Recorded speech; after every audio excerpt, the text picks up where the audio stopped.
外の隅でまた霞み始めてる。決意揺らぎそうでも閉ざされた空、その鍵を壊せばそう握られた刃はまだ持て余されて加速する共鳴が言霊を脈打たせてく。あなたへと注がれた光の雨、瞳に映ったこの世界を守るため、決意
続けろ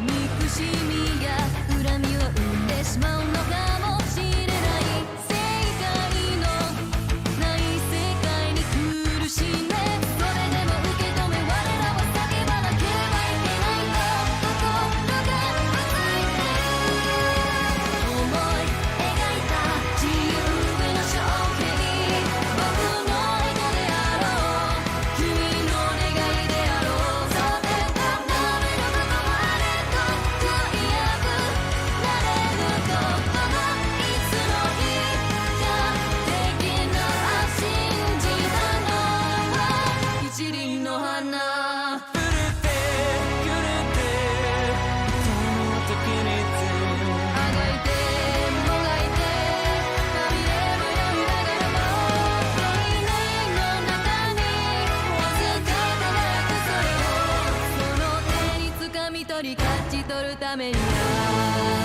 また立ち上がる思い描いた自由への勝利的な僕の血肉となり君の魂となりそれを固めることはあれと悔いやくなれることもいつの日か的な熱さ探せが大輪の花永遠の中で掴んだ未来を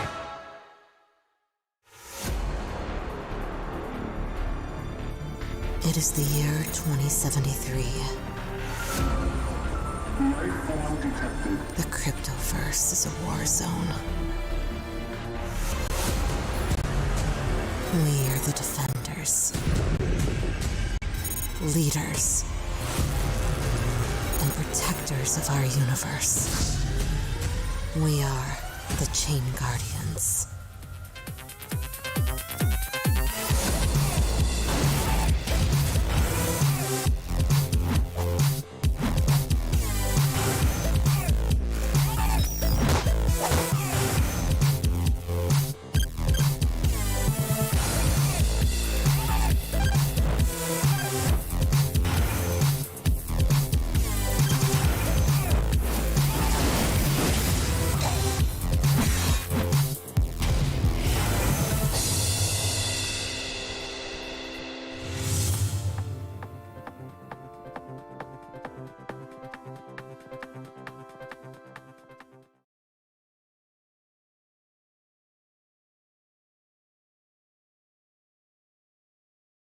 So I start. And we are hopefully live. Fantastic. Fantastic. Okay, welcome everyone who is watching. Good to have you here. As you can see, we have a lot of guests, a lot of people here, both from the ChainGuardian team, but also from CoinMarketCap team. And this is going to be a fantastic stream. Most importantly, this stream is about charity. So it's about Binance charity that we're going to discuss as well. It's also about NFTs, basically that the ChainGuardian team does the charity through NFTs. You will learn all about that. There is some giveaway as well during this stream. And we're going to discuss crypto. We're going to discuss NFTs. We're going to discuss how CoinMarketCap works, what they do with their project, Alexandria, and so many other things. But guys, welcome everyone. Let's start with a round of introductions. So Rob, you can start yourself as you are founder of ChainGuardians. So please tell the viewers who you are. Yeah, so I think hopefully most people who have come and watched the streams previously will be familiar with myself. Obviously, I'm Robbie, ChainGuardians co-founder. I don't know, resident Weibo, etc. That's me really in a nutshell. Perfect. And Molly, you are the CoinMarketCap guest here from CoinMarketCap. Can you tell us what you guys are doing and what your role is? Sure, yeah. So I'm Molly Jane. I'm the content lead over at CoinMarketCap, and my role is to make cryptocurrency education more accessible to the masses. So what I run is an educational platform called CoinMarketCap Alexandria, like the Library of Alexandria.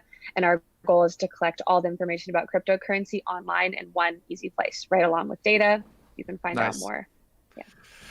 Perfect. Then we go to Noy, the lead artist at ChainGuardians.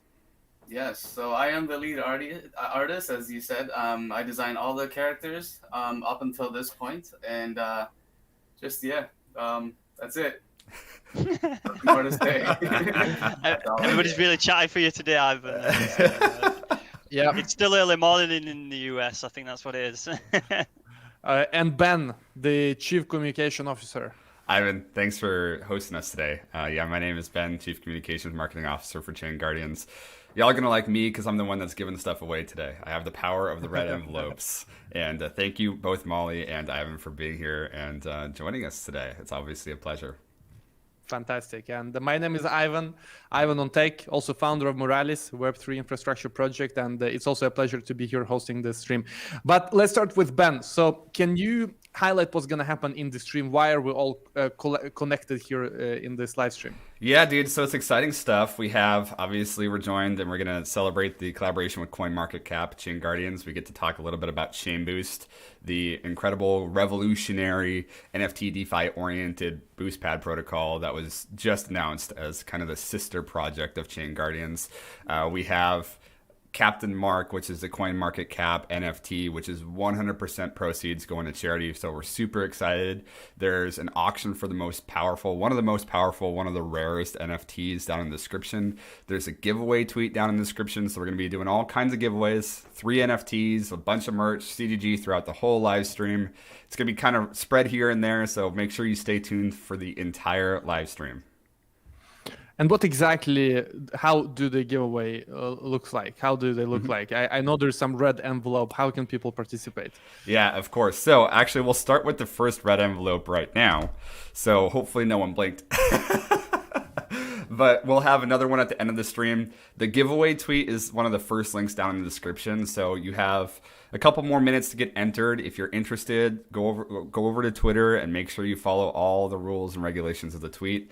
We want to make sure you're eligible for one of the NFTs, one of the ChainBoost IDO spots that we're giving away, which is we're really excited about, obviously, some merch and some other goodies. So don't miss those opportunities.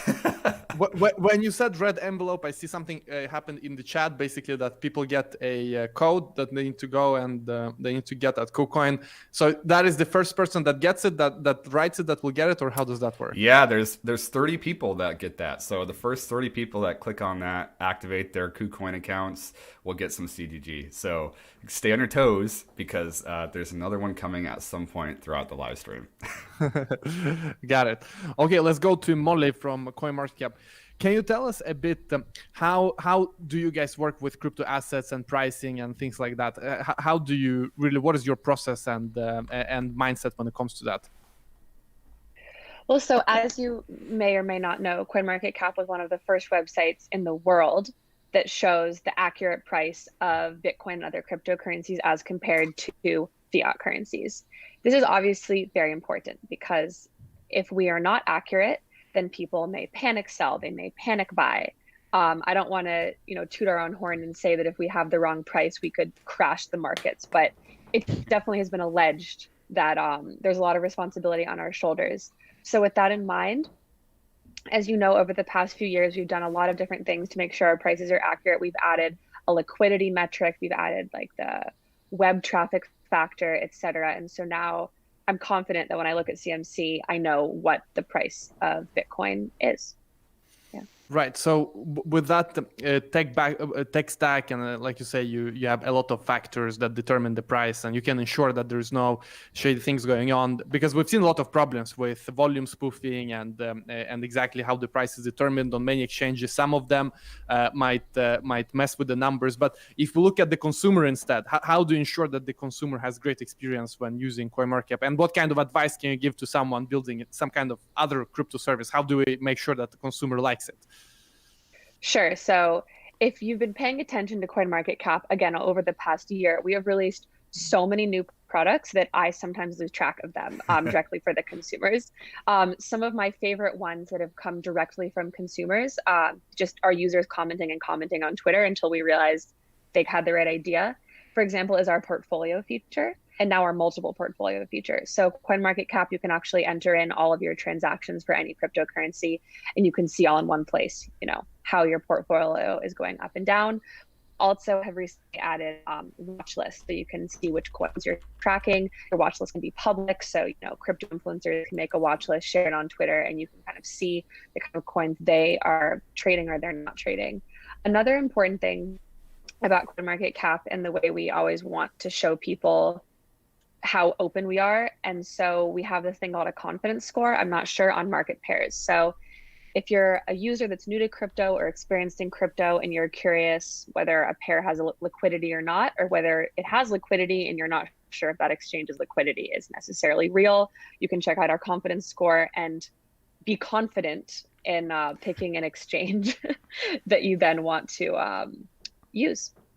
And how do you balance that with new tokens that come out? Because yes, there's a rigorous process to ensure that everything is correct, but there's also a lot of value in adding tokens quickly, as we see other sites that grew in popularity a lot just during the last year because they were quicker than CoinMarketCap in many cases to add tokens. So have you switched your strategy a bit there, or how do you work with that? Because it's a balance, right? Definitely. Being able to have people on our team that have an ear to the ground and are able to let us know when those new DeFi coins come out, and the ones that aren't scams, the ones that are real, and getting them listed as quickly as possible has been something very, very important to us, because I think during the DeFi summer last year, we were caught a little off guard. Like you said, though, CoinMarketCap has very stringent listing standards, and I think that actually works in our favor eventually, because even if we're a little bit slower to list some coins, at least you can be certain that those coins have been background checked. The due diligence is there if they're on CoinMarketCap. I think everyone was caught off guard by the DeFi boom. Yeah. Yes. Yeah, and I can testify for that. Obviously, being co-founder of CG, that when we basically spoke with CoinMarketCap, they were very thorough and very expeditious in basically getting us listed, because they were very confident with what they saw on the team and stuff. So I think that I have used CoinMarketCap since I've entered the space. I think most people do, as certainly as like most people use it as their entrance into crypto, don't they? And that it's the site that they become very familiar with very quickly. And from like the project side as well, it just kind of instills more trust. So obviously, very happy that we've got a product like CoinMarketCap to rely on, and be confident in, within the space, let's say. Mm-hmm. And recently you guys also launched the earn feature. What is that? Yes, so this is similar to a few other things you've seen in this space. The difference is that it's on CoinMarketCap for us. So we have both video and text lessons for various projects. Again, these are all projects that we've checked out, made sure they're real. They have really good use cases, and are kind of one of our mottos is showcasing the cryptocurrency revolution. So I think that's what Learn and Earn does pretty well. The way it works is pretty simple. If there is a project that is live for Learn and Earn, you go to CoinMarketCap Earn. You will watch a series of video lessons, or you could potentially read a series of text lessons, take a quiz, and if you get the quiz correct, then you get to earn some of that currency, cryptocurrency. And I think it's a really good way to give people a real hands-on use case, because you can read about a currency, but unless you have it in your wallet, you're interacting with it, you're not really going to understand how it works. Mm-hmm. Right, and that's the thing. Many people, they buy first and then they learn later, because now the price moves and they finally start to care what the hell they bought, that mooned or dumped. Now it's more interesting, but from the beginning, there's no motivation to learn for many people. That's why I say you first buy, then you learn. You have to buy a bit though, just tiny bit that you can definitely afford to lose. But the real education comes when you get full-time crypto, really, as much as possible. And to do that, you need to have skin in the game. So many people say, hey, you have to be responsible. First educate, then buy. But I'm vice versa. I'm saying first buy just a little bit, because then you will actually, otherwise you will never learn. You will never educate. You'll be on the sidelines for too long. Okay, so Alexandria, what is that? That's another product you guys are building very, very significantly now. Yeah, so this is my baby. This is what I'm the most passionate about. I've been building this for almost a year. So CoinMarketCap Alexandria, like I said, is an online library of basically everything you could possibly think of. It ranges from what is an NFT to how to mint an NFT to NFTs and art NFTs and music NFTs and games. Like, we get very specific. And so whether you are a beginner, whether you're an intermediate, whether you're the most advanced crypto user on the planet, CoinMarketCap Alexandria basically has answers for you. And as we move forward, we're expanding to video. We actually just launched a podcast through Alexandria with the amazing name CoinMarketRecap, which comes out every Fridays. It was like we were made to have a podcast based on that name.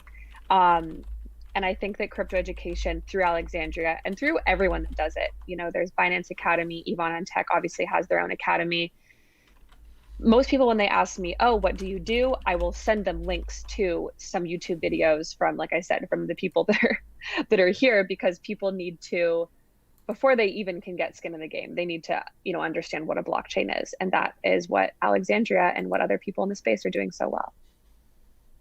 Fantastic. So looking at what you guys are doing with the NFTs now, what are your thoughts on the current NFT collaboration with ChainGuardians? And just a reminder, guys, this NFT, this auction that is happening is going to go to charity.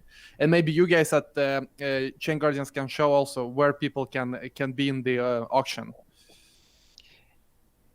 Yeah, so with regards to the auction, I'm waiting for Ben to share that link. Ben can share the link. Yeah, it should be down in the description, man.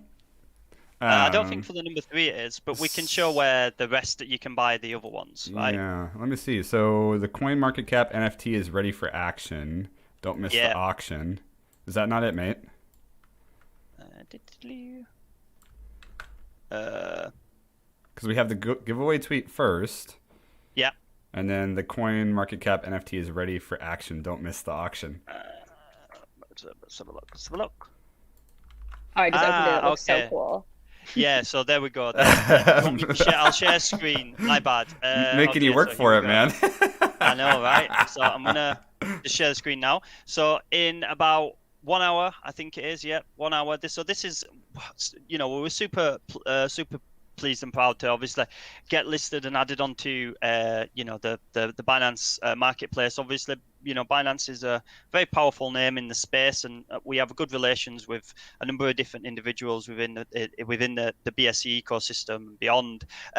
So, you know, we were very happy that they were pleased to support the auction on their marketplace, and currently we can see there's a bid of 1.95 ETH. Now the number 3 NFT is 100% donated to charity, as are the rest of the NFTs from this collection, this one of a kind, which is really important. We've supported Binance charity for months and months now. You know, I think, Ben, you might have the exact figures, but I think we were nigh on 50,000 US donated in this. Yep.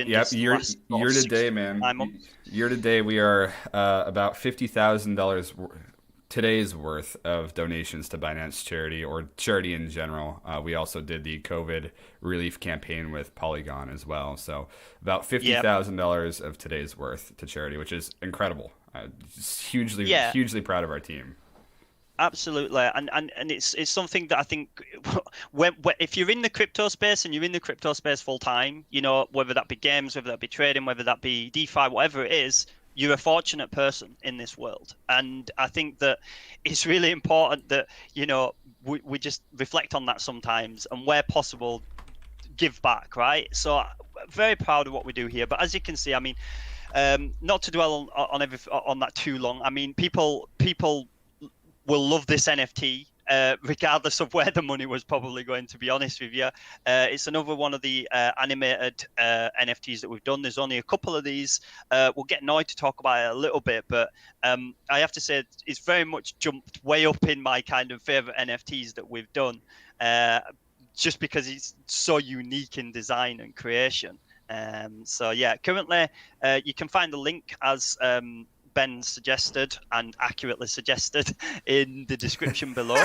And it's currently 1.95 BNB, which I think is a steal. As we know, these usually hot up nearer towards the last 10 minutes, as it were. So we might see an increase in that. The number 3 is a one-of-a-kind design as well to the other ones. It has something bespoke to it, which would be the statistics in game, and or in this case, I think that his outfit is slightly different, which Noy might be able to talk about a bit. But if this is pricing you out a little bit, as the auctions often do favour those that may have a little bit more of a crypto holding, there is another link as well for Refineable, which is a Binance Smart Chain marketplace, and you can basically click the link for that link as well, and you can come and buy one of the other CoinMarketCap heroes here, not as unique in design, but does have it is in principle the same NFT, and they're set at a standard price that's bound to about $200 US, Binance US dollars, BUSD at about 0.7 BNB, depending on your particular price point. So you can, if you're not going to be able to compete, you think, with the number 3, please do go and pick up what I would say is a cheap ChainGuardians NFT, to be to be completely honest. Not in quality. Not in quality. Certainly not in quality. And yeah, kickstart your collection. So sorry to ramble a bit there, guys. Thanks very much, Ivan. I have to ask real quick, Molly, what's your favorite emoji that scrolls through your CoinMarketCap character here?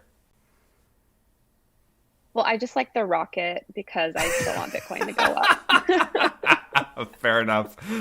Yeah, just to reiterate what Rob said, those mints are available. So if you don't, that 2 BNB auction range is out of your price budget, you have a lot of kind of affordable Captain Marks that are already available. They're already available on Refineable. So Refineable has been great working with us to make that happen. So obviously all the links down in the description below. So just go check them out, and that way you don't have to go through bid wars, because it does get a little spicy.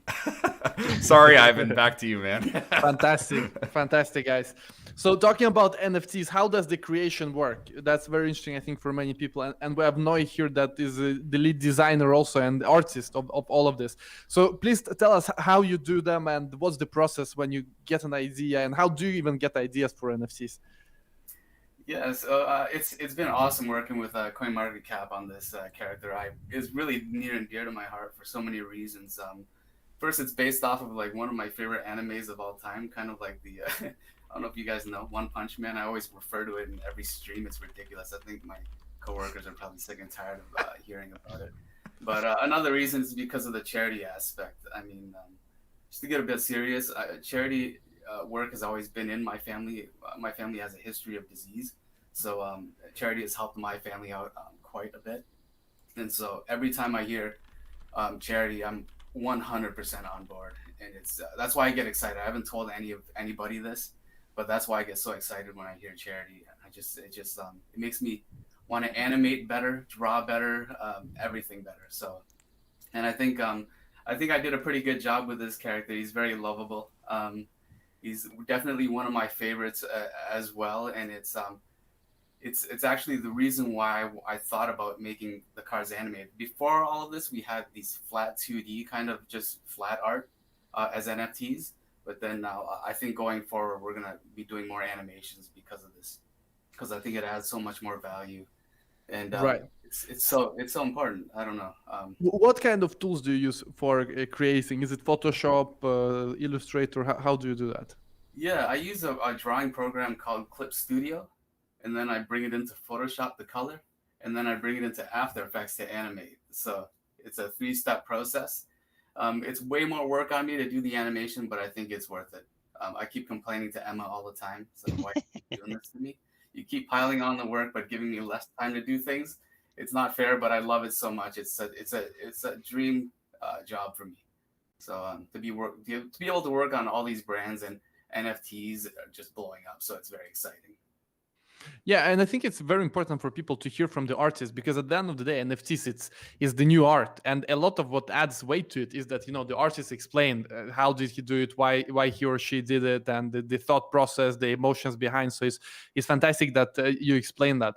And when it comes to the process of inspiration, how do you come up with characters? You said that this character you talk always about that, but how do you otherwise come up with characters? Right. It's different for every character for sure. With this one in particular, I can't take credit for it, because it's like the initial design was always there. It's they had a character called CoinMarketCaptain, which is actually a really clever name, I find. It's a polygonal character they have in their game. It's like a little Lego man. I told Emma, I'm like, it's already done. The character's already done. My job's already complete. We just do an iteration of that character, and it's going to be beautiful because it's I think the character is hilarious. I think it's a very charming looking character. But then when I looked at it some more, I realized, how can we iterate this? How can we make this different? How can we make it our own? And so CoinMarketCap's head was the shape of a coin. I guess it represented like you would see like a nickel or a dime, like old school money, right? Right. So since we are working in NFTs, I thought we would make that coin shape into crypto money. So I had this idea in my head where I wanted the face to always kind of be able to adapt and change. And I was stuck on this. I didn't want to accept no as an answer. I really wanted to animate this, and I was really adamant about this. Emma could tell you this if she was here, but I really wanted to do this. I was stuck on this, and that's also the reason why I decided to animate it, is because you couldn't show this in a 2D form. It had to be animated. And then I thought further, like, what if Captain Mark, this is the way he communicates, is through emojis. And emojis, really, when you think about it, is the very first universal language that everybody understands. And there are parallels there with CoinMarketCap, bringing everything together and making everything very easy to understand. So I thought it all kind of worked out. Nice. So that's the inspiration behind that. I can I add as well there, I feel as though what Noy said has an additional layer to that. I think Noy takes fundamental understanding of human emotion and psyche when he considers these characters.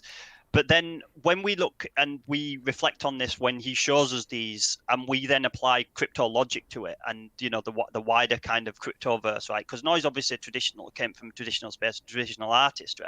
Then you can think almost, because when Noy first shared, I was like, this is perfect. I actually think, Noy, you second guessed a little bit, didn't you? You was like, I'm not sure. I said to Emma, no, this is perfect, because the way that he changes his face is, if he just all of a sudden showed like the Bitcoin emoji, it's like, well, Bitcoin means something to people. It elicits emotion. It makes them think and feel in certain ways. It's like, am I going to wake up and buy Bitcoin today? I'm going to wake up and buy some, like random DeFi coin, a meme coin.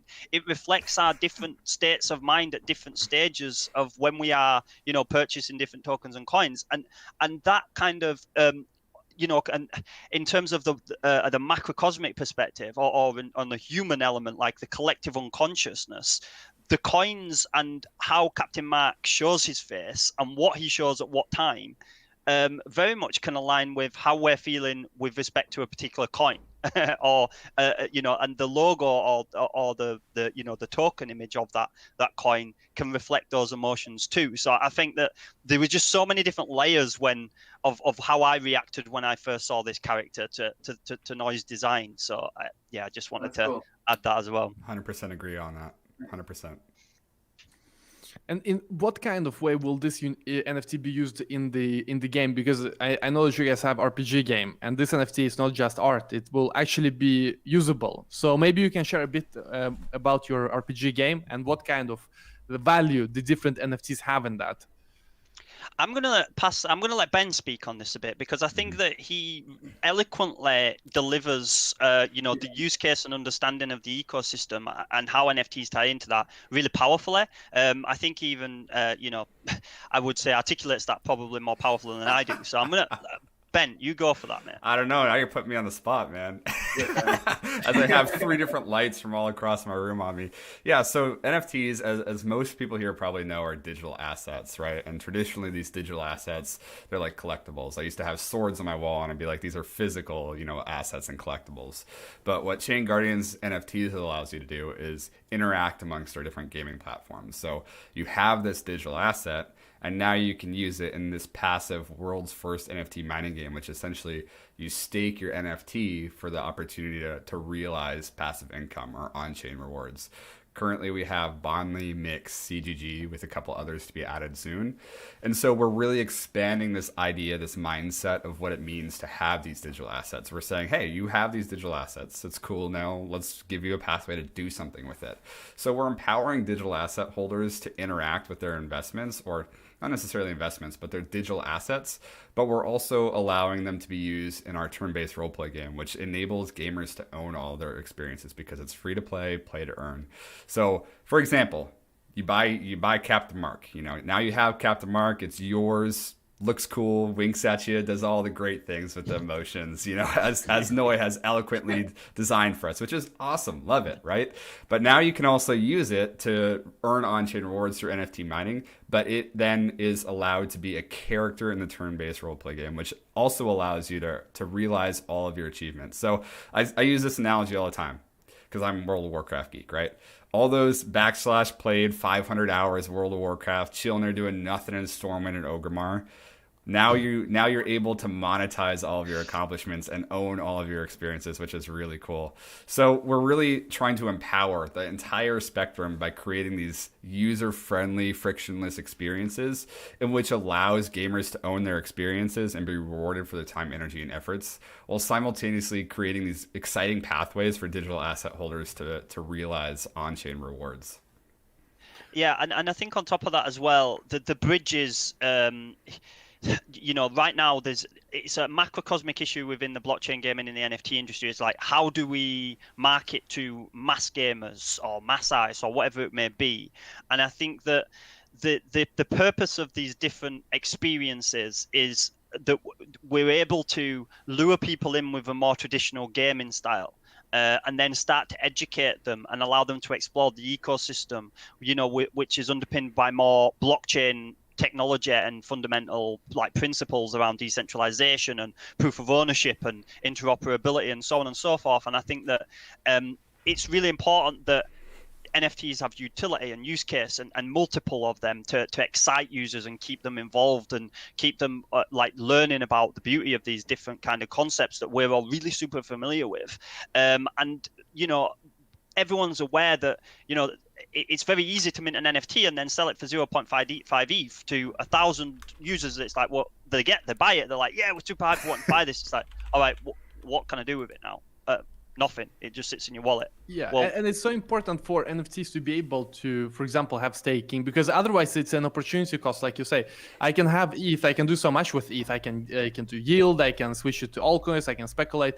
But in order for NFTs to feel more liquid, it's good that you can tokenize it, and that's also what you guys do. That you can tokenize it, you can get a yield on it, and this also ensures that the market is more liquid. Although the market is liquid when people are excited, it can also become super illiquid, because for each NFT you have to find a specific buyer. There is no order book where anyone can just buy your NFTs. You have to find a specific buyer that wants your specific NFT, and that really becomes kind of a barrier for many people, because they become a bit worried. They think, oh, will I really find a buyer for this particular one? But with tokenization, the game is changing. So how would you explain that? Yeah, so Ben, I'd imagine you can also speak on this actually, with respect to Mixie and stuff. So you go for it, mate. Go on. So the cool thing about NFTs is you're 100% right, Ivan, and we're kind of looking at these bearish types trends, and you have to take a step back and ask yourself, what can a project do, or what can we do to continue to solidify use cases which actually add value to consumers, right? So to speak a bit to that, we have this title collaboration, which allows us to look at unique ways of insuring digital assets. We have Bridge Mutual collaboration, which allows us the pathway to look at different lending and borrowing opportunities of NFTs while creating incentives for such. That's all protected by a decentralized risk protection protocol. We created the world's first NFT portal between Ethereum mainnet and Binance Smart Chain this year. Did the same thing in 2019 with Matic.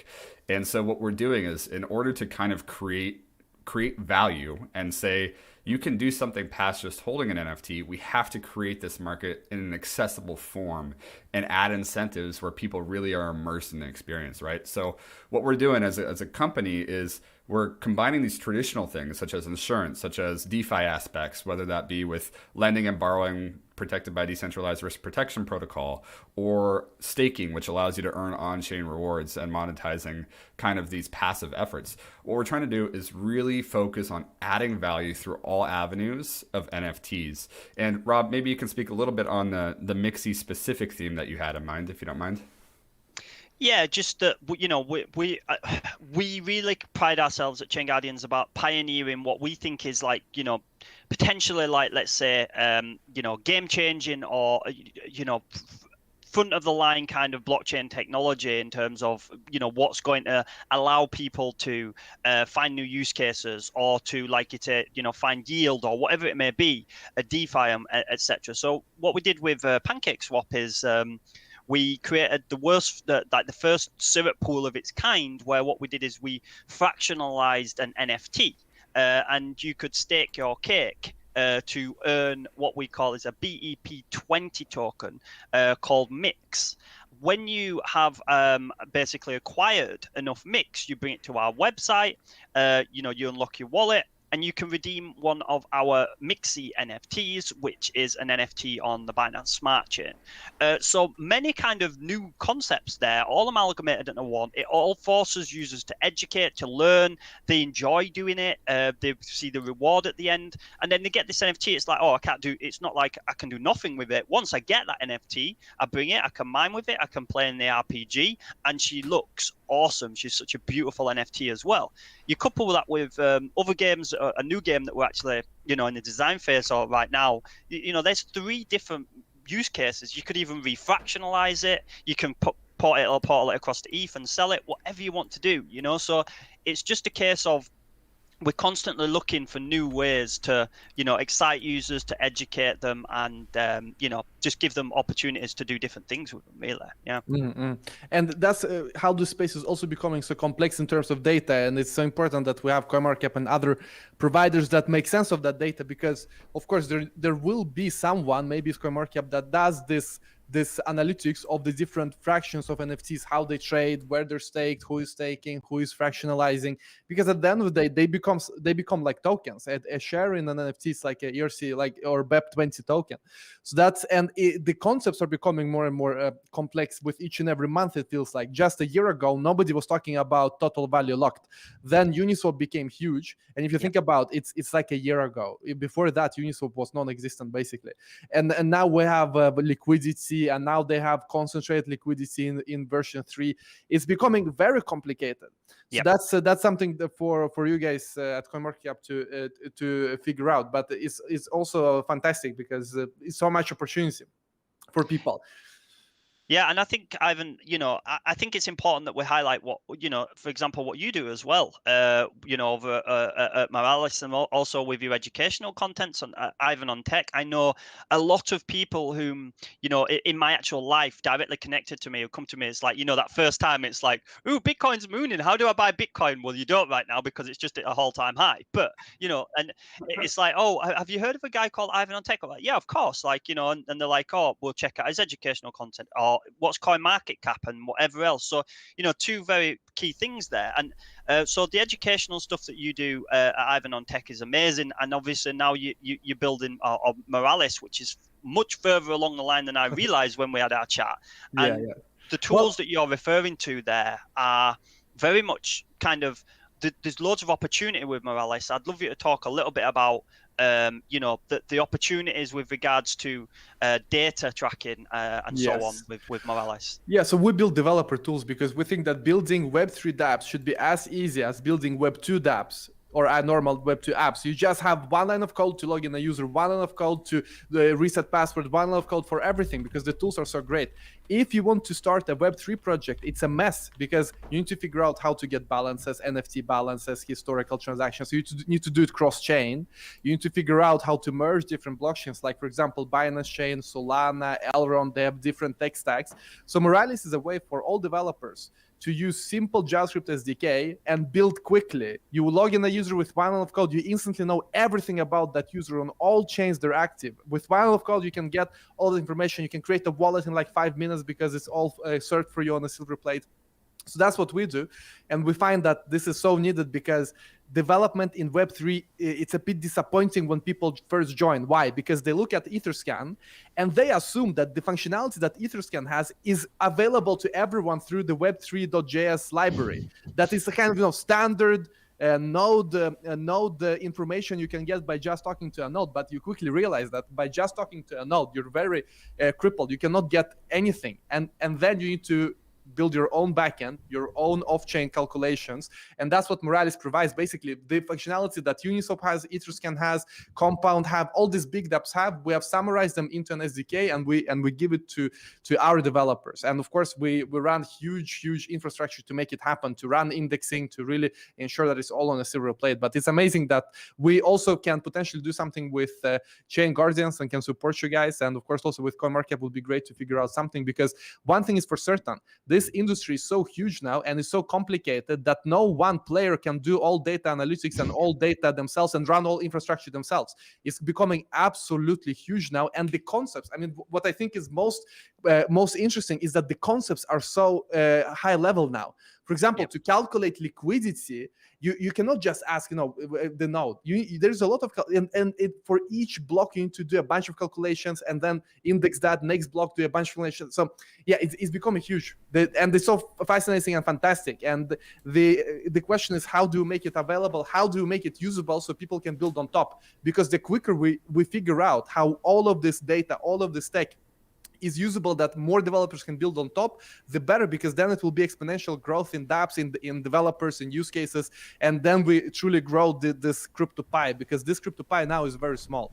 We have a very small adoption worldwide, of course, although it's growing, but it's still, in comparison to mass adoption, we're nowhere near us, So this pie needs to grow extensively, and that's why we're so excited to work with Moralis and work with as many projects as possible to push them upwards in terms of tech. Yes. So the goal there, Ivan, if you don't mind me interjecting, is creating easy pathways for people to get into crypto and build these high quality projects. Yeah. Exactly. If you are a Web2 developer, you can, with Moralis, you can log in user if you want with email and password. Then you can connect different wallets to your user if you want them to introduce crypto to them. If you have already a crypto audience, you can easily log in someone with Ethereum, and instantly you get all information about their Ethereum address on Binance, on Polygon, on Ethereum, and so on and so forth. So it's I really encourage everyone to go to docs.moralis.io if you are a developer, to check it out, because it's magic. When people look at it, we truly see the magic in their eyes, because this is how Web3 development should be. And right now, what the way ecosystem works is that we have a bunch of great APIs, but it's all scattered. Some guys support something, some other guys, and so you as a developer, you're forced to build a huge backend yourself, where you try to maintain and interoperate. So that's, and we, of course, like I said, we're not planning to build everything ourselves, because it's impossible. Instead, we want to also allow developers to easily use all the other great APIs that are there, and to do it in an easy way. So it's more of a platform, but we also have our own APIs, of course, but it's a more long-term project, how we will ensure that people can quickly build and go to market quickly and focus on the user, not on the back end and the syncing and maintaining, because that's not how it should be. Yep. That's awesome. No, man. I think just to kind of like give the summary to, like, let's say somebody who's not a programmer or a developer, really what Moralis is about is just making it very easy for developers that maybe haven't seen, like the crypto space, which is called Web3, if you like, and adopt their all existing knowledge to build new infrastructure databases, dApps, decentralized applications, and it basically brings together information from all over the place to make that easy to do. That's basically what Moralis does, isn't it? It's very impressive. I cannot even imagine the size of this information that we need to have just in a year. If you look at how quickly Binance grew, now to have a full archive Binance node, and they've only had activity for a few months, the real activity they've only had for a few months, it's already like 13 terabyte. Yeah. What will happen in a year? It will be 30, 50, 60 terabyte, and in 3 years it's 200 terabytes. So this data, I love this data problem that we have in crypto. It's fascinating. And then you have all these other blockchains coming and layer twos. Yeah, when you truly think about it, it's staggering the size of this issue. But it's also amazing that we have such interesting problems to solve. I love it, because Ivan, I imagine the way you talk about it with such intrinsic passion is how people perceive me talking about ChainGuardians. So that says a lot. Exactly. It says a lot when you can wear it on your sleeve and own it like that, man. That's great. I have to ask, Molly and Noi, do you think the audience deserves another red envelope? No. Yes. I'm kidding, of course. Yeah. We've now created the good cop and the bad cop. Boom. Brilliant. There Drop we a red are. envelope. Number Let's do 2. it. There we go. Molly is the guest here, so she decides. So Thank you. 100%. Molly has to put up with us rambling. But So- I'm learning a lot. we're all so excited about what we do in our respective fields, so it's kind of cool. yeah.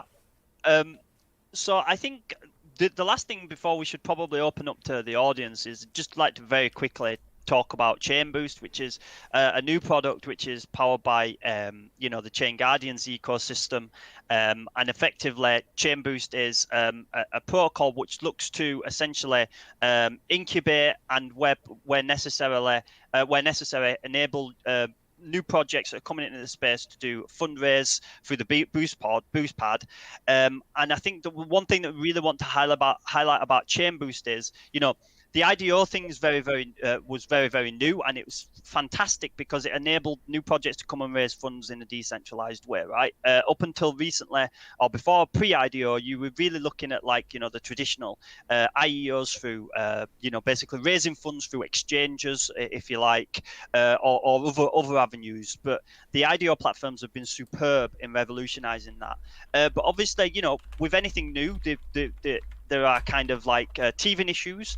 And I think that one of the points that we noted when we did our own was that essentially you may encourage users to, come participate in basically contributing to new projects and ascertaining tokens. But also there is a subversive indication or incentive to quickly sell those tokens for any multiplication in USD value equivalent. What we're doing at ChainBoost is we're very much trying to, essentially the ChainGuardians powering of ChainBoost, let's say, is trying to incentivize users to actually support these projects more longer term by rewarding desirable behaviors. Those desirable behaviors would be, for example, even increasing token positions. There would be holding for longer terms and staking if there is staking opportunities, participating in governance. If it's a DApp like ChainGuardians, for example, you'd be playing in the game, using the token for purchasing NFTs or whatever else it may be. And I think fundamentally the huge USP, unique selling point of ChainBoost, is that it's rewarding users and incentivizing them to support projects more longer term and give them more opportunity to flourish into what the original ideation of that project was, the original kind of point that they were, or disruptive potential of it, and that you have belief in what you are actually contributing to, as opposed to just wanting it 2 or 3 times on the initial kind of contribution point and then leave it. So ChainBoost is, I feel has got a real powerful disruptive potential in the IDO space, and of course, I think that the idea is not to monopolize anything, but to specifically focus more on NFT and DeFi, and where I think that you could say during the NFT wave that we've currently had, a lot of newer projects have experienced, let's say, some of that initial kind of IDO teething points around users just maybe having a quick flip of a token or whatever it was. So that's the point of one of the main points of ChainBoost, and I just wanted to kind of talk a little bit about that before we maybe opened up to the chat. Fantastic. Yeah. So long story short, it connects quality, proven early project supporters with these promising early projects with this decentralized model. So we're really excited about it. And if you want to learn anything more about ChainBoost, we have some really good content, chainboost.io. We are optimistic that we will see some stuff starting to pick up here soon. So, and you guys yourself are gonna have projects launching, right? New projects using your platform. That's correct. Yeah. So there are already 2 projects which have announced that they'll be doing a pre-IDO raise with ChainBoost, called Spores and Poker Fantasy. Both NFT marketplaces. They have different kind of niches that they are looking to go into. Definitely go to chainboost.io and check out the projects section. There's dedicated pages there to learn about those projects, both very exciting. And there are from my understanding, there's been quite a few applications for other projects that are wanting to get involved as well, and discussions are underway there as well. So I expect more to come. Fantastic, fantastic. All right, so should we go to the Q&A in the chat then? So guys, if you are watching on YouTube, be sure to ask questions, and you have the chance now. And we have the giveaway winners coming up after that, correct? Yeah, I actually have all the names already, so we'll get through the Q&A, and then we'll announce all the good stuff. We're giving away an IDO spot, 3 NFTs, and merch for 3 people as well. So we decided to be very, very user-oriented today. Give a lot of stuff away, because we like giving stuff away. And while we're waiting for the questions, maybe a good opportunity now is to discuss what you guys will do in the next few weeks and months with Chain Guardians. What's next on the roadmap? Go Yeah. I'm going to test your knowledge here. No, well, here's the thing is I have to be careful not to embrace my inner Emma here, in the sense of it's so easy to leak things when you get questions like this. We just announced a collaboration with Reef, with more details to come. We have another collaboration that's just around the corner. We just recently announced a collaboration with QuickSwap, which kind of expands CGG utility, so we're excited to see how that kind of continues to roll out.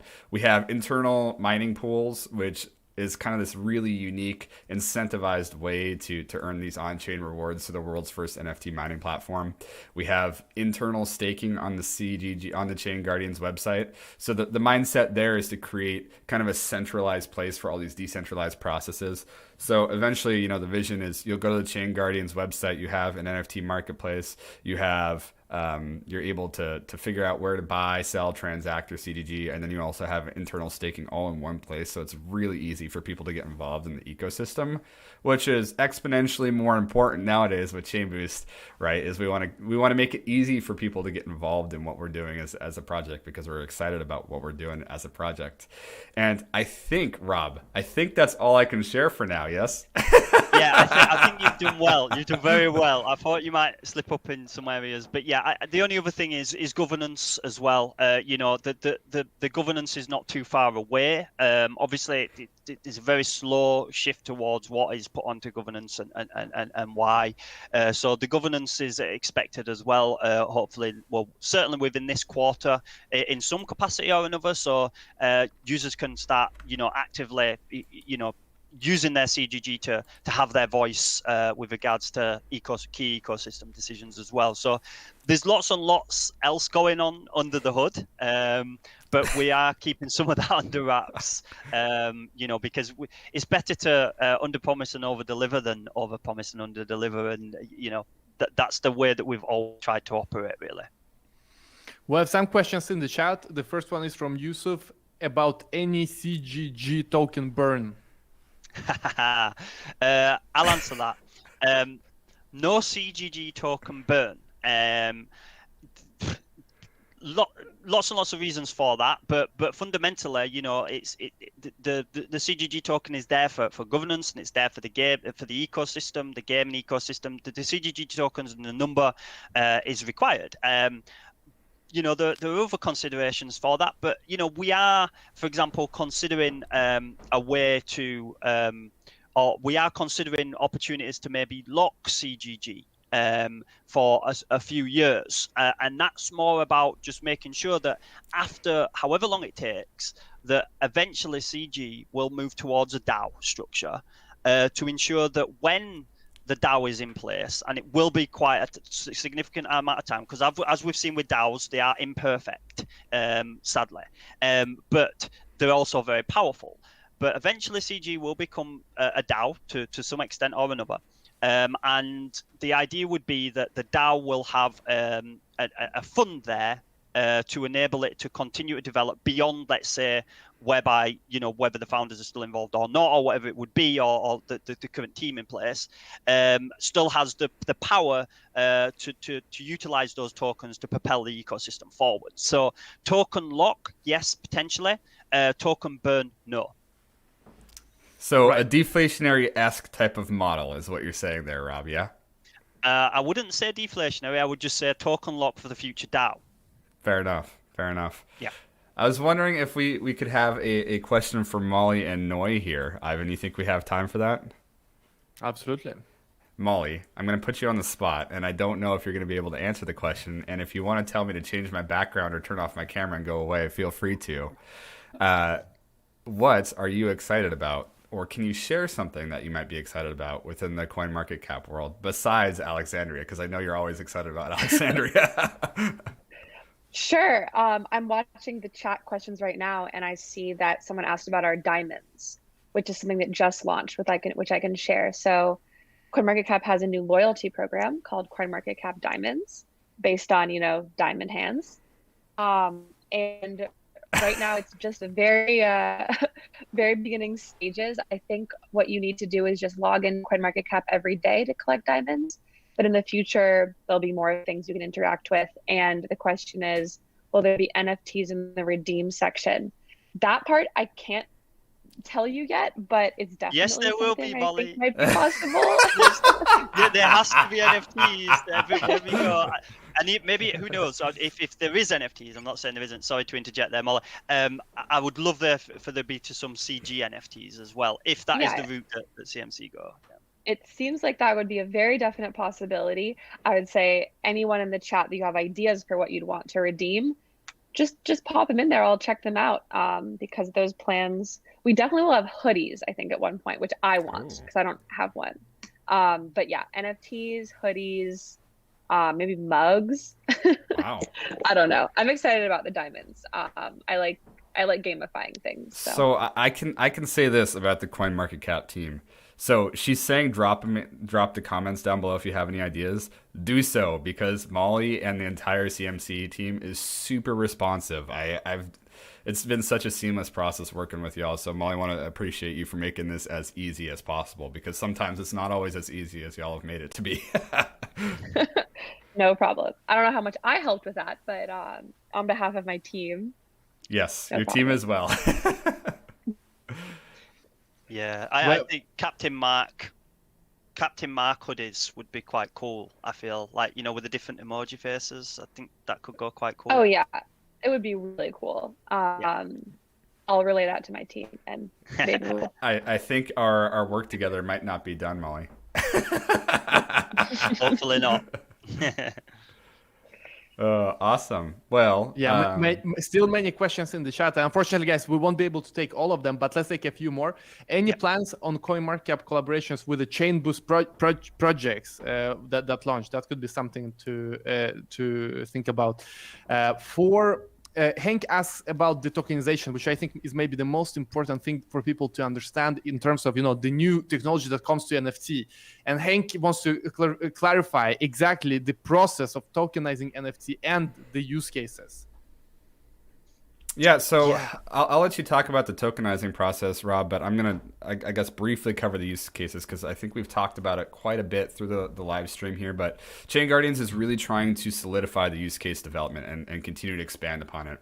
Like I said, we've established this NFT portal, which allows complete, borderline, the vision is to create chain interoperability to make them easy, accessible for people. We have the multiple different collaborations that allows us to look at lending and borrowing protected by decentralized risk protection protocols.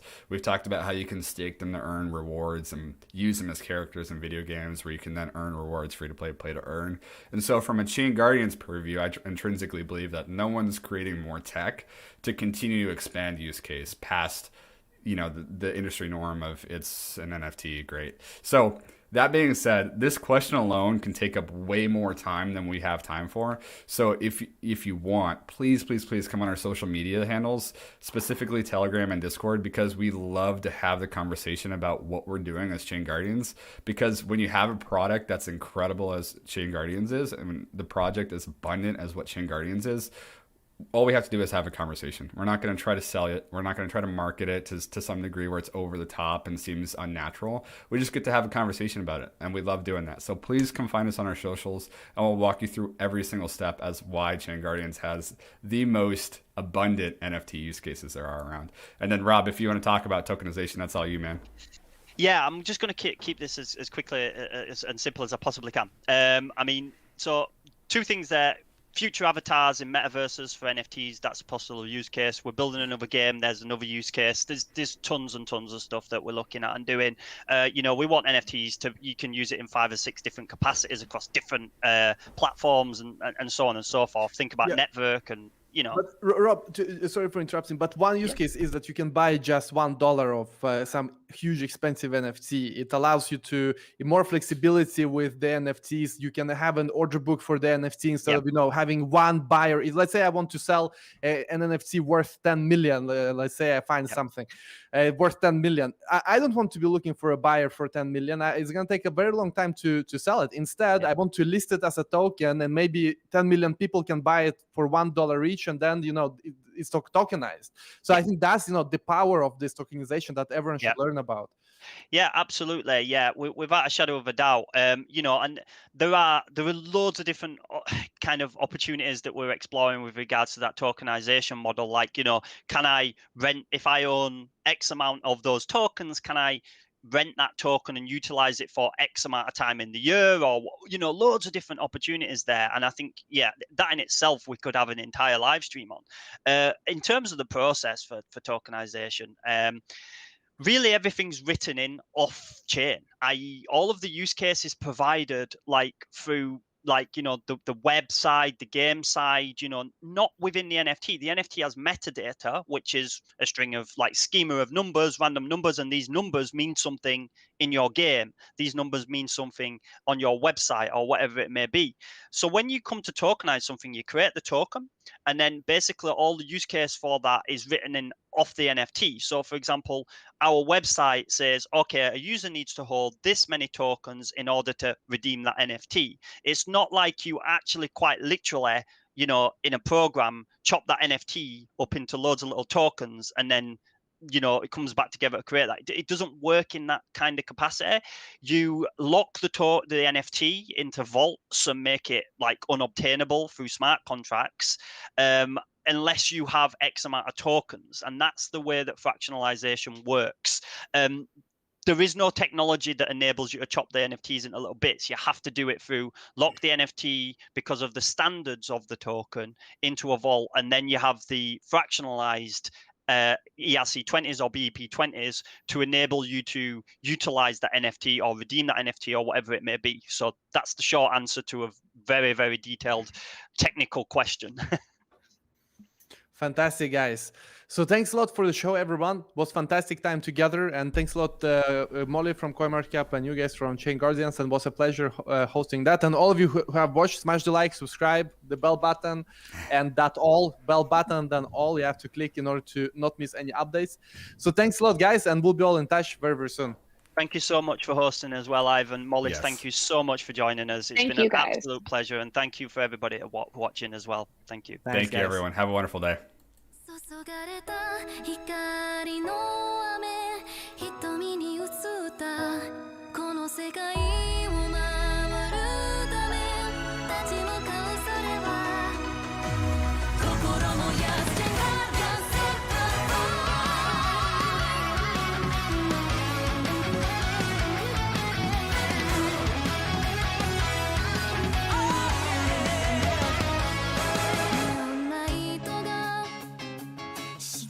隅でまた霞み始めてる決意揺らぎそうでも閉ざされた空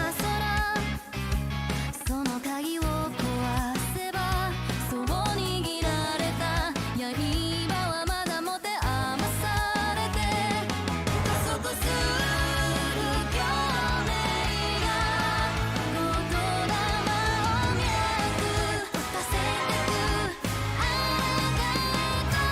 注がれた光の雨瞳に映ったこの世界を守るため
続けろ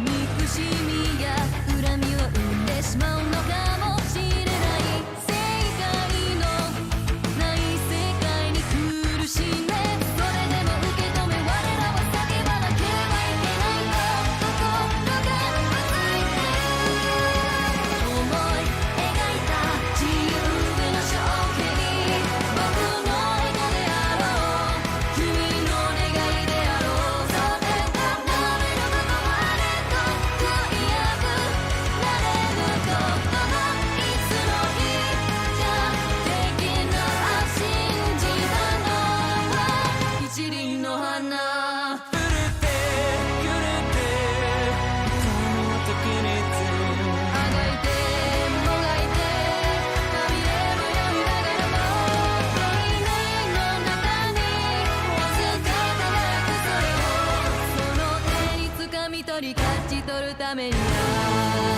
また立ち上がる思い描いた自由への衝撃的な僕の血肉となり君の魂となりそれがなめることはあれと悔いやくなれることもいつの日か的な熱さ探せが大輪の花永遠の中で掴んだ